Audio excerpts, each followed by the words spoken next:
بسم الله الرحمن الرحيم الحمد لله الذي أنزل على عبده الكتاب ولم يجعل له عوجا قيما لينذر بأسا شديدا من لدنه ويبشر المؤمنين الذين يعملون الصالحات أن لهم أجرا حسنا ماكثين فيه أبدا وينذر الذين قالوا اتخذ الله ولدا ما لهم به من علم ولا لآبائهم كبرت كلمة تخرج من أفواههم إن يقولون إلا كذبا فلعلك باخع نفسك على آثارهم إن لم يؤمنوا بهذا الحديث أسفا إنا جعلنا ما على الأرض زينة لها لنبلوهم أيهم أحسن عملا وإنا لجاعلون ما عليها صعيدا جرزا أم حسبت أن أصحاب الكهف والرقيم كانوا من آياتنا عجبا إذ أوى الفتية إلى الكهف فقالوا ربنا آتنا من لدنك رحمة وهيئ لنا من أمرنا رشدا فضربنا على آذانهم في الكهف سنين عددا ثم بعثناهم لنعلم أي الحزبين أحصى لما لبثوا أمدا نحن نقص عليك نبأهم بالحق إنهم فتية آمنوا بربهم وزدناهم هدى وربطنا على قلوبهم إذ قاموا فقالوا ربنا رب السماوات والأرض لن ندعو من دونه إلها لقد قلنا إذا شططا هؤلاء قومنا اتخذوا من دونه آلهة لولا يأتون عليهم بسلطان بين فمن أظلم ممن افترى على الله كذبا وإذ اعتزلتموهم وما يعبدون إلا الله فأووا إلى الكهف ينشر لكم ربكم من رحمته ويهيئ لكم من أمركم مرفقا وترى الشمس إذا طلعت تزاور عن كهفهم ذات اليمين وإذا غربت تقرضهم ذات الشمال وهم في فجوة منه ذلك من آيات الله من يهد الله فهو المهتد ومن يضلل فلن تجد له وليا مرشدا وتحسبهم أيقاظا وهم رقود ونقلبهم ذات اليمين وذات الشمال وكلبهم باسط ذراعيه بالوصيد لو اطلعت عليهم لوليت منهم فرارا ولملئت منهم رعبا وكذلك بعثناهم ليتساءلوا بينهم قال قائل منهم كم لبثتم قالوا لبثنا يوما أو بعض يوم قالوا ربكم أعلم بما لبثتم فابعثوا أحدكم بورقكم هذه إلى المدينة فلينظر أيها أزكى طعاما فليأتكم برزق منه وليتلطف ولا يشعرن بكم أحدا إنهم إن يظهروا عليكم يرجموكم أو يعيدوكم في ملتهم ولن تفلحوا إذن أبدا وكذلك أعثرنا عليهم ليعلموا أن وعد الله حق وأن الساعة لا ريب فيها إذ يتنازعون بينهم أمرهم فقالوا ابنوا عليهم بنيانا ربهم أعلم بهم قال الذين غلبوا على أمرهم لنتخذن عليهم مسجدا سيقولون ثلاثة رابعهم كلبهم ويقولون خمسة سادسهم كلبهم رجما بالغيب ويقولون 7 وثامنهم كلبهم قل ربي أعلم بعدتهم ما يعلمهم إلا قليل فلا تمار فيهم إلا مراء ظاهرا ولا تستفت فيهم منهم أحدا ولا تقولن لشيء إني فاعل ذلك غدا إلا أن يشاء الله واذكر ربك إذا نسيت وقل عسى أن يهديني ربي لأقرب من هذا رشدا ولبثوا في كهفهم 300 سنين وازدادوا 9 قل الله أعلم بما لبثوا له غيب السماوات والأرض أبصر به وأسمع ما لهم من دونه من ولي ولا يشرك في حكمه أحدا واتل ما أوحي إليك من كتاب ربك لا مبدل لكلماته ولن تجد من دونه ملتحدا واصبر نفسك مع الذين يدعون ربهم بالغداة والعشي يريدون وجهه ولا تعد عيناك عنهم تريد زينة الحياة الدنيا ولا تطع من أغفلنا قلبه عن ذكرنا واتبع هواه وكان أمره فرطا وقل الحق من ربكم فمن شاء فليؤمن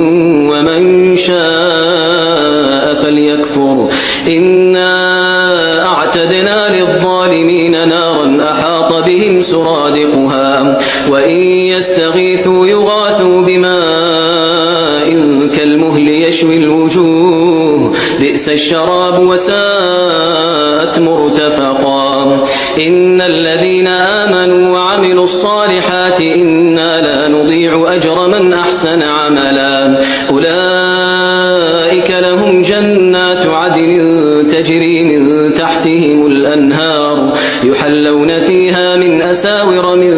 ذهب ويلبسون ثيابا خضرا من سندس واستبرق متكئين فيها على الأرائك نعم الثواب وحسنت مرتفقا واضرب لهم مثل الرجلين جعلنا لأحدهما جنتين من أعناب وحففناهما بنخل وجعلنا بينهما زرعا كلتا الجنتين آتت أكلها ولم تظلم منه شيئا وفجرنا خلالهما نهرا وكان له ثمر فقال لصاحبه وهو يحاوره أنا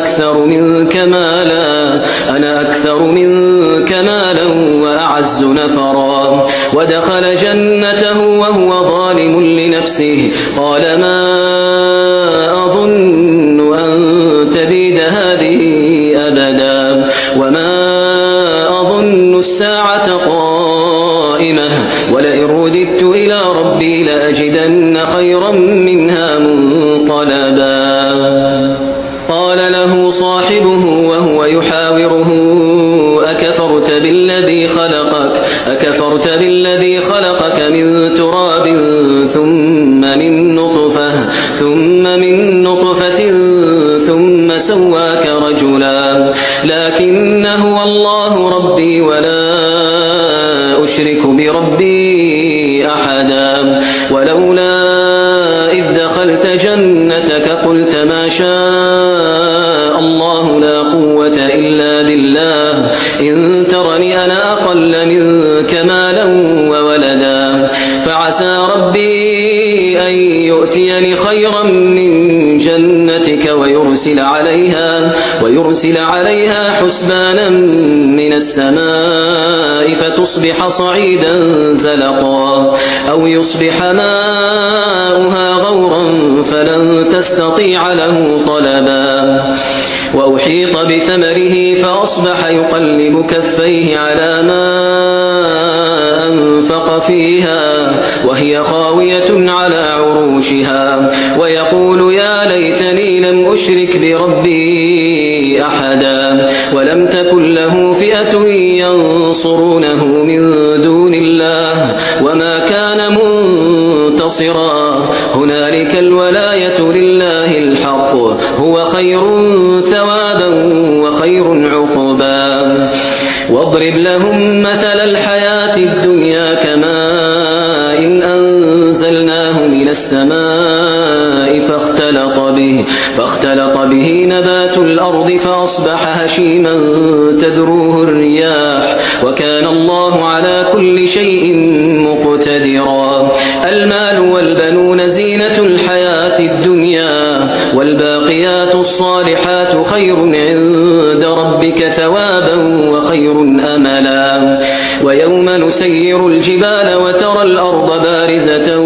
وحشرناهم فلم نغادر منهم أحدا وعرضوا على ربك صفا لقد جئتمونا كما خلقناكم أول مرة بل زعمتم أن لن نجعل لكم موعدا ووضع الكتاب فترى المجرمين مشفقين مما فيه ويقولون يا ويلتنا ما لهذا الكتاب لا يغادر صغيرة ولا كبيرة إلا أحصاها ووجدوا ما عملوا حاضرا ولا يظلم ربك أحدا وإذ قلنا للملائكة اسجدوا لآدم فسجدوا إلا إبليس كان من الجن ففسق عن أمر ربه أفتتخذونه وذريته أولياء من دوني وهم لكم عدو بئس للظالمين بدلا ما أشهدتهم خلق السماوات والأرض ولا خلق أنفسهم وما كنت متخذ المضلين عضدا ويوم يقول نادوا شركائي الذين زعمتم فدعوهم فلم يستجيبوا لهم وجعلنا بينهم موبقا ورأى المجرمون النار فظنوا أنهم مواقعوها ولم يجدوا عنها مصرفا ولقد صرفنا في هذا القرآن للناس من كل مثل وكان الإنسان أكثر شيء جدلا وما منع الناس أن يؤمنوا إذ جاءهم الهدى ويستغفروا ربهم إلا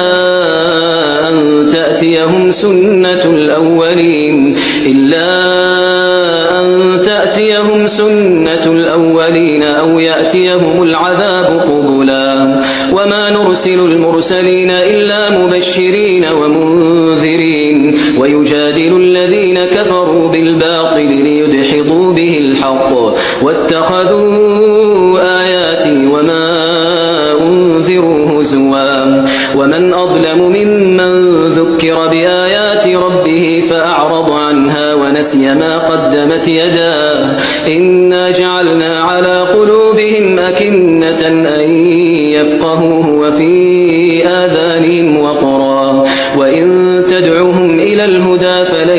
يهتدوا إذا أبدا وربك الغفور ذو الرحمة لو يؤاخذهم بما كسبوا لعجل لهم العذاب بل لهم موعد لن يجدوا من دونه موئلا وتلك القرى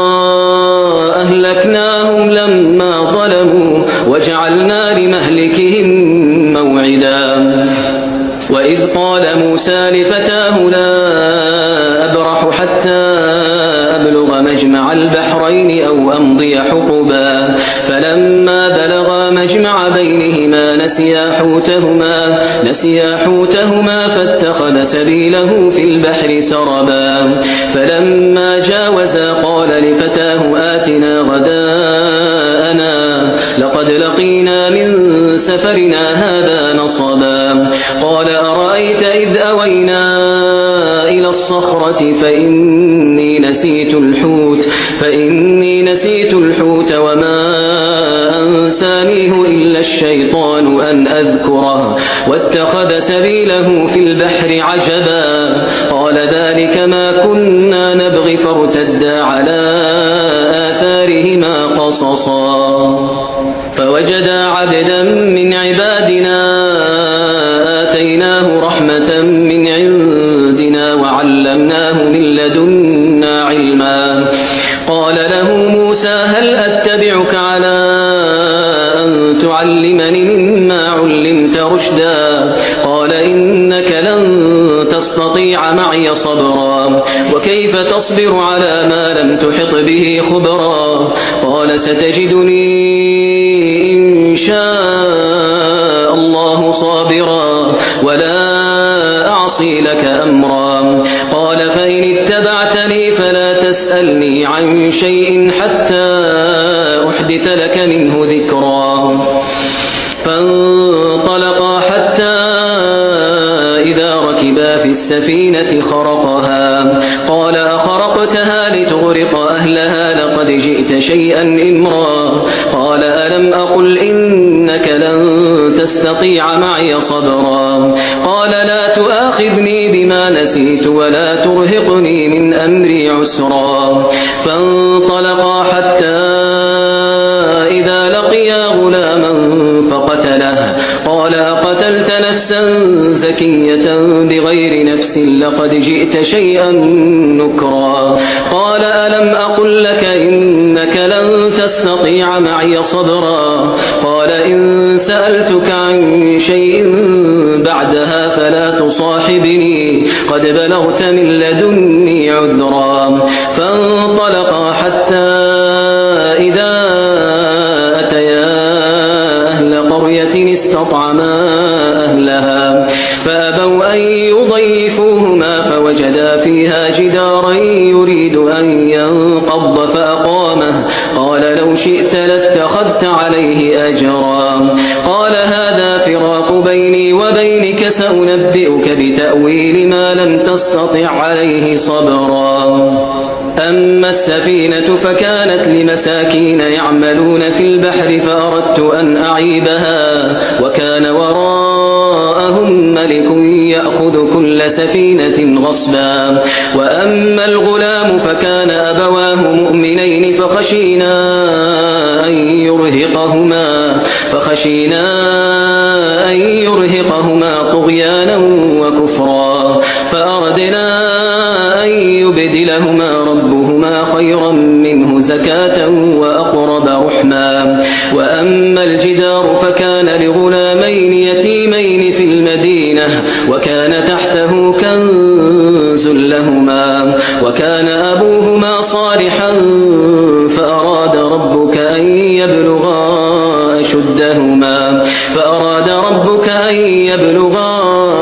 أشدهما ويستخرجا كنزهما رحمة من ربك وما فعلته عن أمري ذلك تأويل ما لم تسطع عليه صبرا ويسألونك عن ذي القرنين قل سأتلو عليكم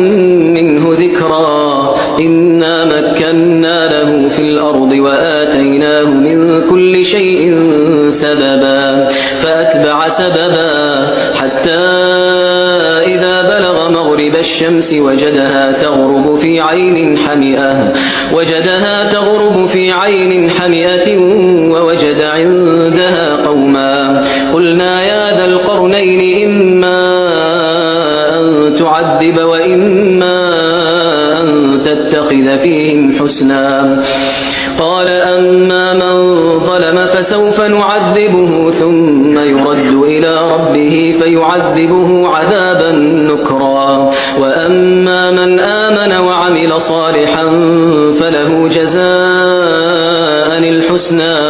وسنقول له من أمرنا يسرا ثم أتبع سببا حتى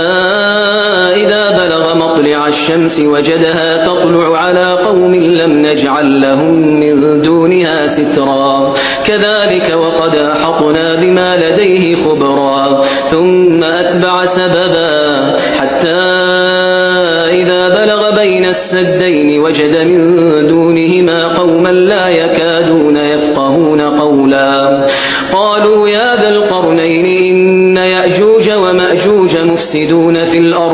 فهل نجعل لك خرجا على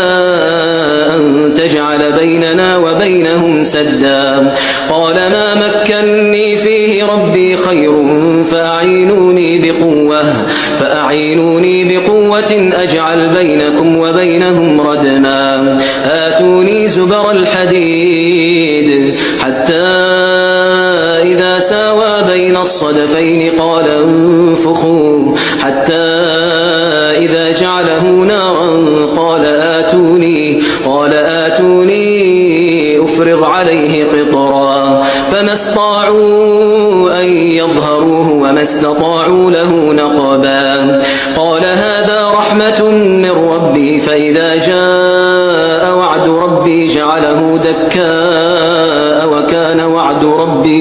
وكان وعد ربي حقا وتركنا بعضهم يومئذ يموج في بعض ونفخ في الصور فجمعناهم جمعا وعرضنا جهنم يومئذ للكافرين عرضا الذين كانت أعينهم في غطاء عن ذكري وكانوا لا يستطيعون سمعا أفحسب الذين كفروا أن يتخذوا عبادي من دوني أولياء إنا أعتدنا جهنم للكافرين نزلا قل هل ننبئكم بالأخسرين أعمالا الذين ضل سعيهم في الحياة الدنيا وهم يحسبون أنهم يحسنون صنعا أولئك الذين كفروا بآيات ربهم